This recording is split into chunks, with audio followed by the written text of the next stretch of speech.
Thank you, Rick. I love that song. That is one of my favorite Rick Dale songs. And today I got to choose his songs because somehow I knew what today's message was going to be about. And so today's message is emptiness, the wonder of interbeing. What does this mean? You know, the word emptiness in the Western culture kind of has a negative connotation. I think we equate it with kind of feelings of loneliness and maybe isolation, sometimes depression. But in the Eastern religions of Buddhism and Hinduism and Jainism and other Indian religions, it has a totally different connotation. Emptiness is actually, it's really beyond description. So when I heard this talk title, I'm like, okay, this is going to be a toughie. You know, even we're in a Buddhist Sangha, and even the most practiced of Buddhists have a difficult time describing emptiness. It's more of a feeling and a knowing. And while all this is true, emptiness is one of the most important teachings in Buddhism. And it is so multifaceted that we cannot use a synonym for it that can embody its scope and its meaning. So my job here today is to do my best to help you understand what I understand and how it benefits your life. So you good with that? I'm no expert. So what I can tell you about emptiness is that it refers to the ultimate nature of reality. And some people might call that an aspect of God. And as we are illumined by emptiness, we experience it as being empty of inherent independent nature. Empty of inherent independent nature. So the ultimate nature of reality is that everything, people, objects, events, thoughts, everything arises dependent on causes and conditions. Yes? There is no such thing as independent existence. As Carla mentions and Rick mentioned, you know, in the simplest terms, everything is connected. We are all one. Nothing can exist without depending on something else. I mean, think about that for a minute. Can you think of anything that exists without depending on something else? The Buddha taught that this is like this because that is like that, and that is like that because this is like this. Very simple, but profound. The present state of all things are a result of a previous state. So what does this mean about us? It means that we are all interconnected. As we say all the time, that we are all one. We are made of the same stuff. Each of us has a body made of stardust, and even the stars are a result of something else. And that something else is a result of something else. And so we are one with that something else. And what does that sound like? It's God. It's all God. We exist because of God, and we exist because of each other. We are truly connected to everything that we see, everything that we don't see. Nothing separates us from this oneness except our own perception of it. You know, in Rick's song, he said, "The mirror is my window, and the eyes I see reveal the truth of me. And the truth is everyone I see is a reflection of me." So when I look at you, I see me. When I look at you, I see me. When I look at you, I see me. And another part of the song, he says, "If I celebrate your life, will I come alive?" The answer is yes, because your good is my good, and my good is your good. And this is just one of the beautiful aspects of emptiness. So another facet is impermanence. Now, we know that everything is in a state of change. I mean, when we look up at the sky, we see evidence of this every day, so we know this. Everything that we see, everything that we touch, everything that we taste, everything that we hear, everything that we know besides God is impermanent and constantly changing. We know this too. You can't step in the same river twice because the river's always changing, and so are we. We know this. I heard someone once say, "Where's the baby in your baby picture?" We know we are constantly changing. So we know about impermanence, but do we accept it? Do you accept it? I know that some people are really uncomfortable with change. Yet it's always happening. It's always happening. I mean, right here in our bodies, it's doing God knows what, shifting and moving and healing. And I know that, there's sometimes we have moments that we just want to last forever, or relationships that we want to last forever. But think about it. If it lasts forever, will it be as precious?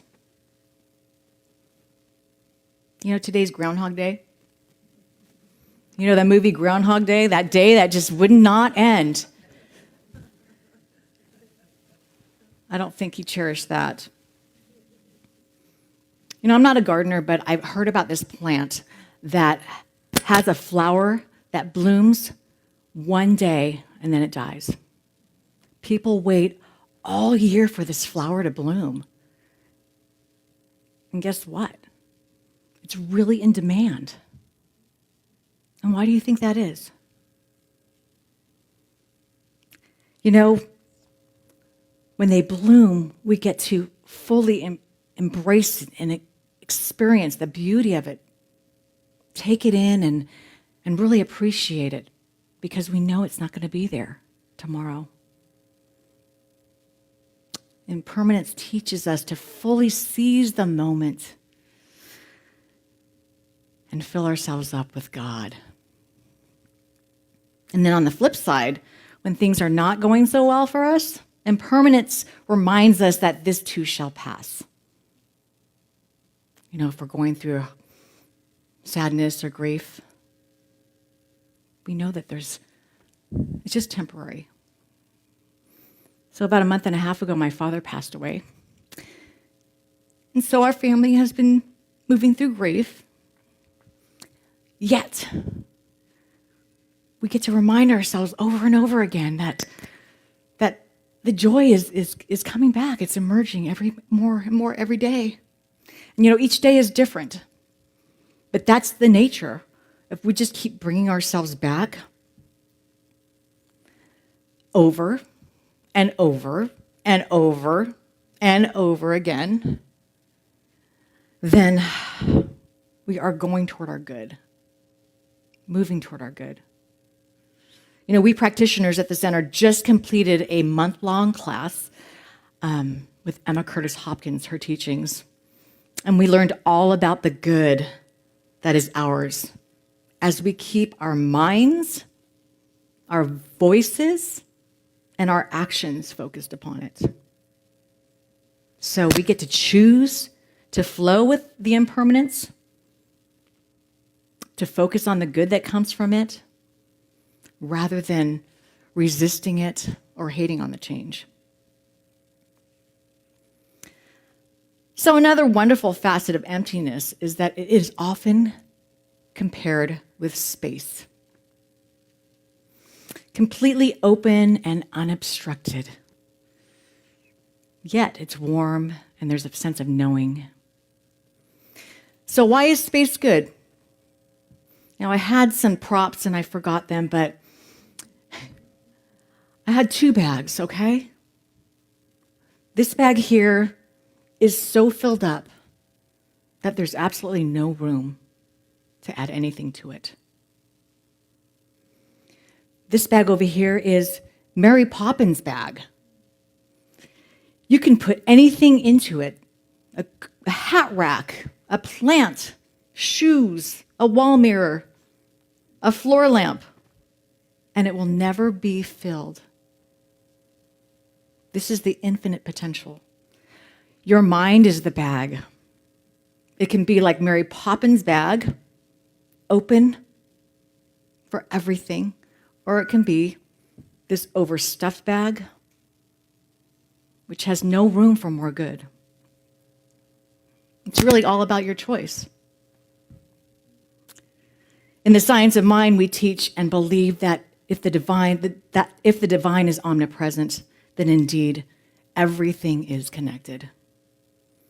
So it's back to that interdependent nature of our interbeing, where each entity exists only because of the existence of others.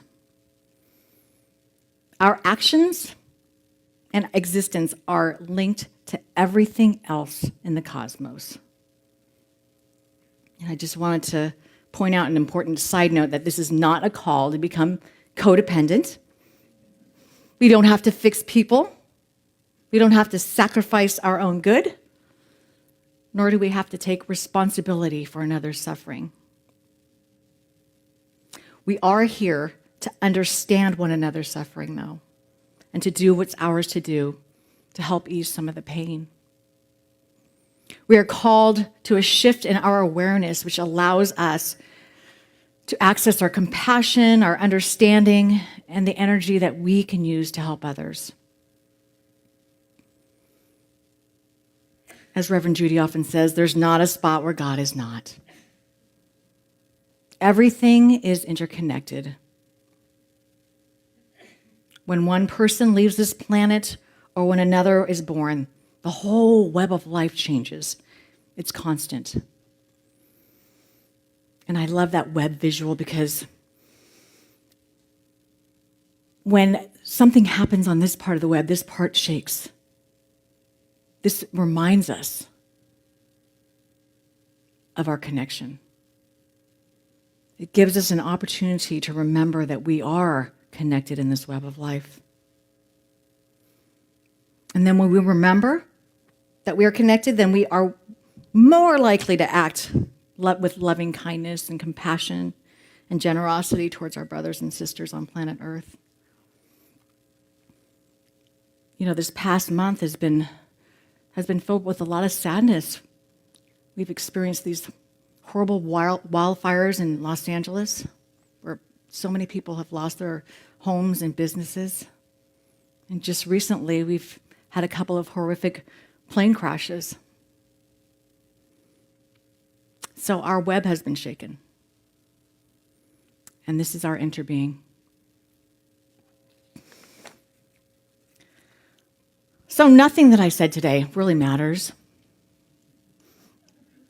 Unless I know, unless you know why it's important to your life and how you can implement this in your life. So for me, if I live in alignment with the ultimate nature of reality, with God, not resisting it, I'm creating a fulfilling life that I would love for you to enjoy. And as I celebrate you, I get to come alive, as Rick's song reminded us. It's important to me because we are all connected, and I know that my good becomes your good, and your good becomes my good. So why isn't it important? Why is it important in your life? I invite you to take some time this week to contemplate what makes emptiness and interbeing important to you and how you want to see the world. So, how can I implement emptiness, the wonder of interbeing, into my life? The best answer I can give is mindfulness. Thich Nhat Hanh explains in his book, The Art of Living, that every thought we produce, every word we pronounce, every Everything we do changes our body, mind, and environment. The environment in which we find ourselves is us, and it is the result of our action. You have to be responsible for both your own body and mind and for your environment. Your environment is you. With mindfulness, compassion, and understanding, you can ensure a better future for yourself and for the world. So what thoughts are reeling around in your mind every day? What words are coming out of your mouth? What environment are you cultivating in your world? If the answers to these questions are not opening you up to oneness, to the blessing of impermanence and spaciousness, then maybe try some mindfulness. So when I wake up each morning, Rick brings me my cup of coffee and mushroom coffee, and I mindfully enjoy that. I feel it going down my throat and going down and digesting, and then I mindfully prepare my space for my spiritual practices, journaling, prayer, meditation, gratitude list, reading. Then I mindfully take care of my body temple. When I'm working out, I'm thinking about nourishing my bones and my muscles and my organs. And then I make my shake, and I'm mindfully thinking about how each ingredient is nourishing my body. Then I'd say submindfully get ready for the day, brush my teeth and do my hair, and then I get ready to leave the house, and Rick walks me out to the car, and we get our hug and kiss, and I get in the car, we wave goodbye. I'm feeling so centered, so good, so mindful. Driving to the center, and all of a sudden, someone backs out of the driveway without even looking. What the heck? Who does that knucklehead think he is? Well, at that moment, obviously, my mindfulness has shifted. It's human nature. We are not expected to be mindful 24/7, 365 while we're living in the real world. Now, maybe if you're a monk and you're in a monastery or something, you probably have the opportunity, but we're living here in this real world. Hermes tells us that we are both drunk and asleep, that we are ignorant of God. But Emerson tells us that once in a while, we awake from our slumber and look about us to perceive our world of reality, but too soon sink back into sleep. And while this may be our tendency as human beings, those of us who practice mindfulness can choose to bring ourselves back, again, over and over and over and over to infinity and beyond. It's not about being perfect in mindfulness. It's about practicing it as often as possible. I often say, practice makes permanent. Because if we consciously practice mindfulness as often as possible, it becomes more and more ingrained in us. It becomes a beautiful habit. Of course, meditation, like the one we did with Reverend Carla this morning, is one of the most powerful practices that facilitates mindfulness. This is why we offer it every Sunday. This is why we offer it every Wednesday. This is why we tout it over and over and over again. But Thich Nhat Hanh offers many other ways to practice mindfulness in our everyday lives. So in his book, The Miracle of Mindfulness, he says, "The miracle is to walk on earth. When you are walking along a path into the village, you can practice mindfulness. If you practice mindfulness, you will experience that path leading into the village.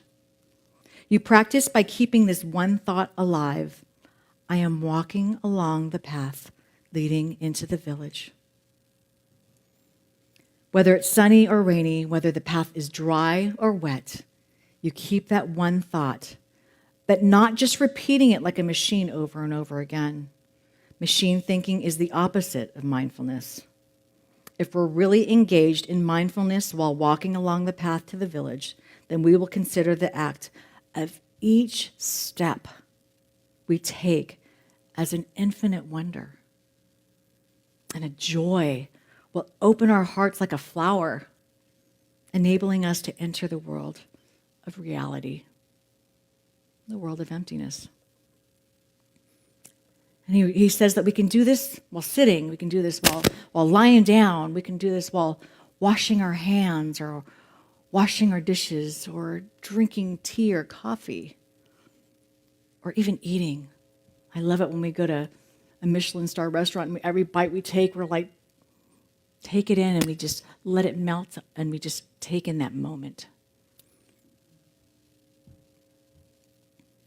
The key while doing this is to not look for the end result. We want to take in each moment as if it's your last. Kind of like that flower that just bloomed for that day.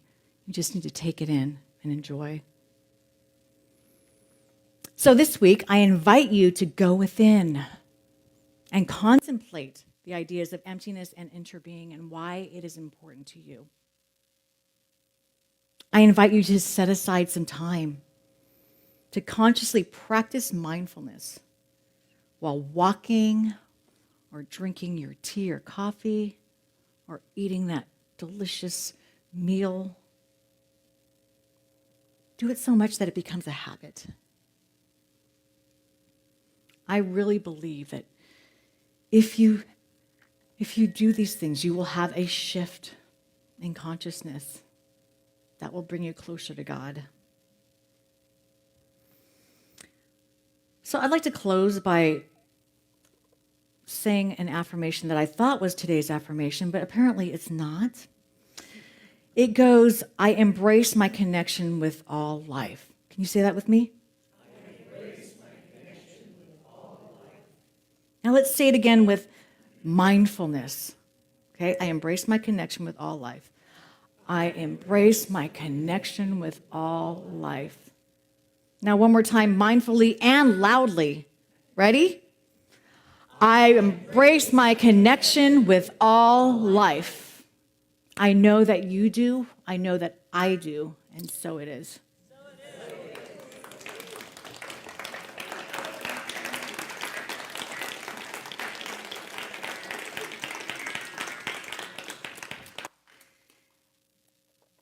And so, one of my daily readings that I do every morning this year is 365 Days of Richer Living.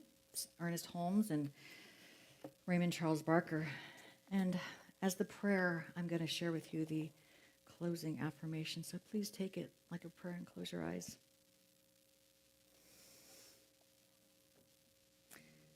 Because I believe that God is omnipresent as life, love, and wisdom, I now see these spiritual qualities alive in everyone with whom I live and work. Every individual in my world is a son of God, a creative expression of divine love.